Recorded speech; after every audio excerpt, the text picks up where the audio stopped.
नमस्ते विद्यार्थियों।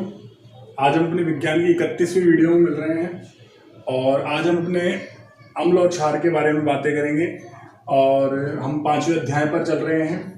और आपने अम्ल और क्षार की परिभाषाएं पहले भी छोटी कक्षाओं में पढ़ी होगी कि अम्ल स्वाद में खट्टे होते हैं और क्षार स्वाद में कड़वे होते हैं। ये जितनी भी परिभाषाएं हैं ये छोटे स्तर पर थी, छोटी क्लासों में थी और मैंने भी आपको इससे पहले वाली वीडियो में बता चुका था इनके बारे में। अब हम वैज्ञानिकों की संकल्पना यानी जो अम्ल और क्षार के बारे में वो लोग क्या सोचते हैं, अम्ल और क्षार की क्या क्या उन्होंने अवधारणाएं दी है, उनके बारे में हम इस चैप्टर में बातें करेंगे। देखो, अनेक वैज्ञानिक हैं। हम सबसे पहले बात करते हैं आर्रेनियस की संकल्पना। आर्रेनियस नाम के वैज्ञानिक अम्ल और क्षार के बारे में क्या बातें करते हैं। वो कहते हैं कि वे पदार्थ तो जलीय विलयन में H+ आयन देते हैं। क्या देते हैं? H+ आयन देते हैं, यानी हाइड्रोजन गैस देते हैं। अगर मैं इसको ऐसे बोलूं कि हाइड्रोजन गैस देते हैं तो बात वही होगी, ठीक है, जो हमने पहले पढ़ा था कि अम्ल हाइड्रोजन गैस देते हैं। तो क्या लिखा हुआ? वे पदार्थ जो जलीय विलयन में हाइड्रोजन गैस देते हैं, H+ आयन देते हैं, अम्ल होते हैं। वे पदार्थ जो जलीय विलयन में OH- देते हैं वे क्षार होते हैं।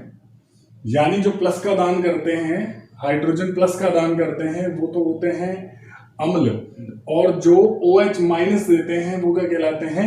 क्षार कहलाते हैं। यही परिभाषा हम लोग छोटी क्लासों में भी पढ़ते हैं कि जो हाइड्रोजन देता है वो अम्ल होता है और जो OH गैस देते हैं वो क्या होते हैं? क्षार होते हैं। स्पेशल इसमें अभी तक कुछ भी नहीं है। जो हमने पहली परिभाषा ही पढ़ी थी उन्हीं को इन्होंने थोड़ा सा स्पेशल बनाया है। वे क्षार होते हैं जैसे कि HCl।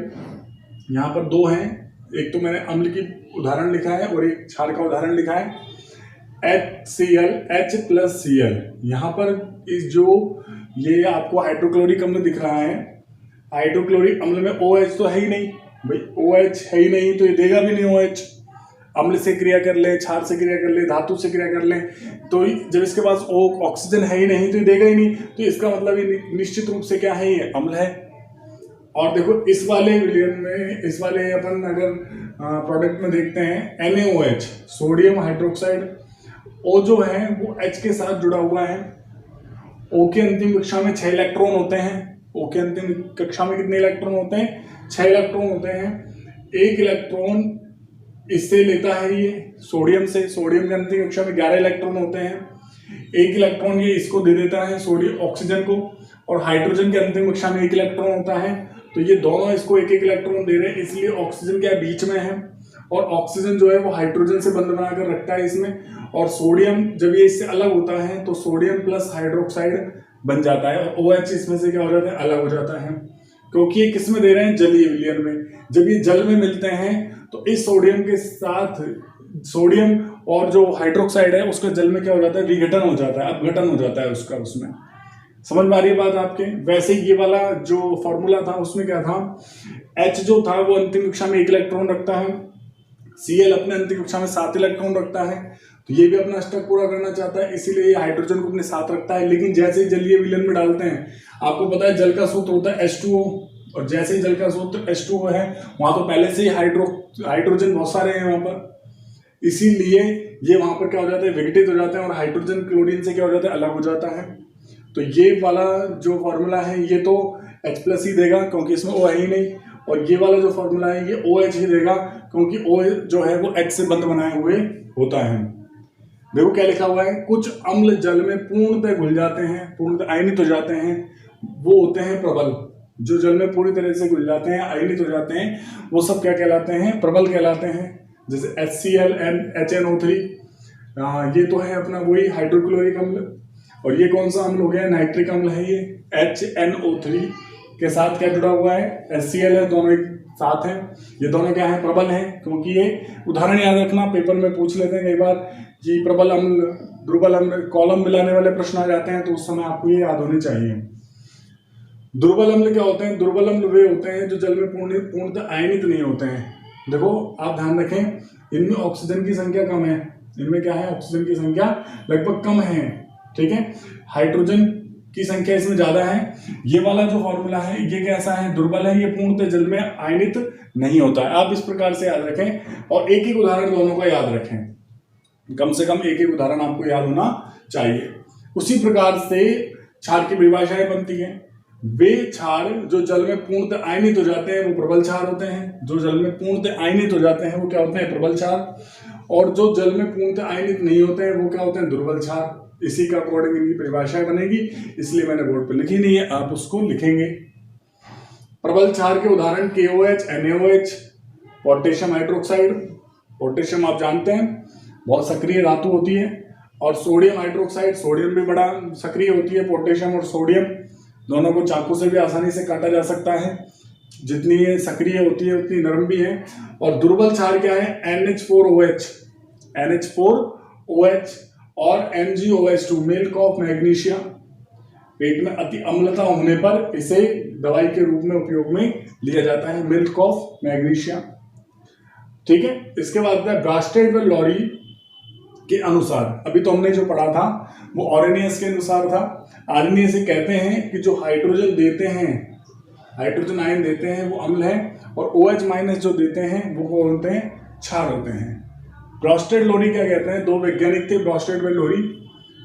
ये क्या कहते हैं? अम्ल प्रोटॉन दाता होते हैं। अम्ल क्या होते हैं? प्रोटॉन के दाता होते हैं।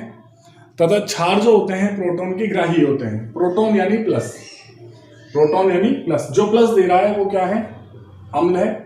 और जो प्रोटॉन ले रहा है यानी प्लस लेने वाला है वो कौन है? क्षार है। जैसे कि मैंने आपको इधर भी दो एग्जांपल लिखे हुए हैं।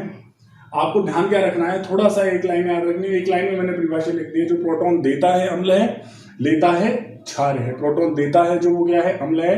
और जो प्रोटॉन देता है वो क्या है? अम्ल है। और जो लेता है वो क्या है? क्षार है।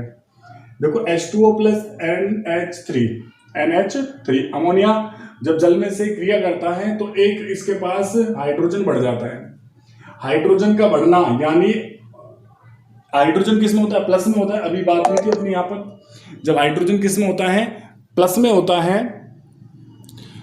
तब हमको एक बात नोटिस रखनी है, जब ये हाइड्रोजन प्लस में होता है तो यहाँ देखो प्लस की संख्या बढ़ रही है, इसलिए यहाँ मैंने लिखा हुआ है प्रोटॉन लेता है। यहाँ से प्रोटॉन यहाँ जा रहा है और यहाँ पर H क्या हो गया है? कम हो गया है। देखो इधर ये जो H2 है यहाँ पर प्रोटॉन क्या हो जाता है? कम हो जाता है इसके पास एक।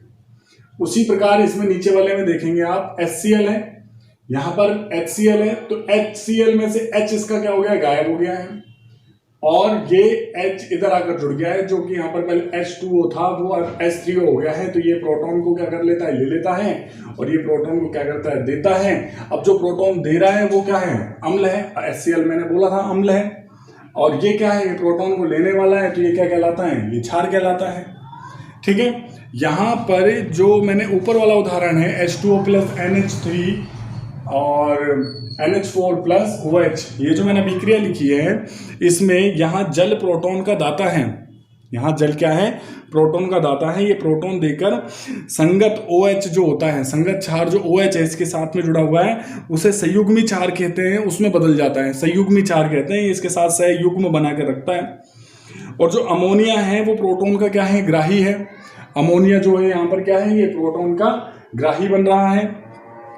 और जब ये प्रोटॉन का ग्राही है अतः ये क्षार है और यह प्रोटॉन ग्रहण करके संगत अम्ल से अमोनियम आयन बना लेता है। क्या बना लेता है? ये अमोनियम आयन बना लेता है। संगत से ग्रहण कर रहा है, इससे ये एक प्रोटॉन ग्रहण कर रहा है, इसीलिए क्या बना रहा है? ये संयुग्मी अम्ल भी कहते हैं। और ये परिवर्तित हो जाता है किसमें? संयुग्मी अम्ल में परिवर्तित हो जाता है। समझ में आ रही है बात आपके? और इसी को आप और ढंग से पढ़ेंगे, बार बार इस चीज को देखेंगे। नीचे वाले उदाहरण में भी देखें। HCl जो है यहाँ पर H प्लस Cl है, H जो है यहाँ पर निकल जाता है और इधर Cl रह जाता है। और जो H2O था वो H3O में बदल जाता है। अतः ये तो क्या हो गया? क्षार। और ये क्या हो गया है? अम्ल हो गया है। अभी हमारे पास एक और लुईस की अवधारणा हो रही है। लुईस की अवधारणा को भी मैं आपको बहुत अच्छे से पढ़ाने वाला हूँ। आप इस वीडियो को बार बार देखेंगे तो आपको और अच्छा समझ में आएगा। अपनी बुक में पीछे की तरफ उदाहरण भी दे रखे हैं लास्ट में, जहाँ पर प्रश्न होते हैं, और उदाहरणों की संख्या, उदाहरण आप बुक में से भी देख सकते हैं। आप उनको करने की प्रयास करें, सॉल्व करें। नहीं समझ में आता है तो आप मुझे बताएं, और वीडियो को देखेंगे तो आपको बार बार समझ में भी आएगा। सिंपल सी परिभाषाएं हैं, पेपर में कई बार इनके बारे में पूछा भी जाता है। अच्छा, आज का होमवर्क यही है कि आर्हेनियस व ब्रॉस्टेड लोरी की जो संकल्पना है उनको आपको अपनी कॉपी में लिखना है, यानी एज इट इज इसी प्रकार से लिखकर मुझे बताना है और नए उदाहरणों को कॉपी में बताना है, यानी कॉपी में लिखना है, नए उदाहरणों को अपनी बुक में से बताना है मुझे। ठीक है फ्रेंड्स, इसी प्रकार से आप हमसे जुड़े रहिए और वीडियो को देखते रहिए और खाली समय का उपयोग कीजिए।